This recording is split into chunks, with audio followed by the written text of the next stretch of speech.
Dan Bubu on the beat. Shikenan.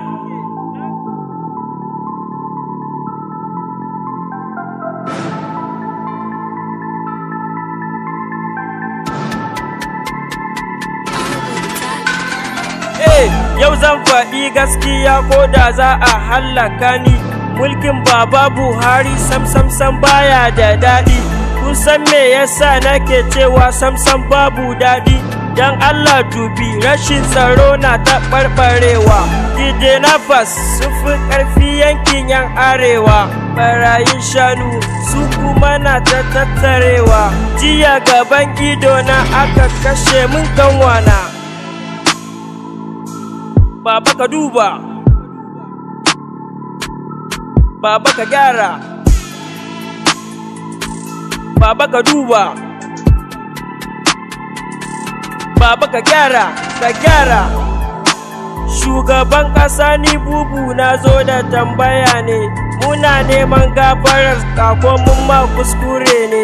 Baba ka duba, ka duba, ka duba, Baba ka gyara, ka gyara, ka gyara.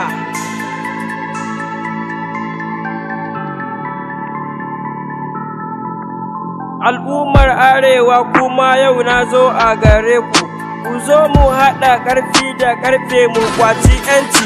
Wai jejin sabi sannan ya fi girman duniya ne, Boko Haram sun fi mu yawan mutane. Shugaban ƙasa na ƙara dawowa a gare ka, kada ka manta akwai ranar tashin kiyama. In ka yi daidai zaka je can ka tadda. Haba baba, zubar da jinin nan yayi yawa.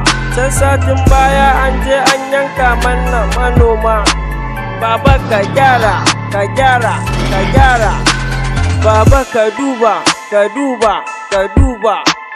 Kada ka manta kai ma fa musulmi ɗan adam ne. Kada ka manta kai ma fa cewa ɗan ƙasar ne. Kada ka manta kai ma fa yankin kana arewa. Baba ka duba, ka duba, ka duba. Baba ka gyara, ka gyara, ka gyara. Dan Bubu on the beat. Shikenan.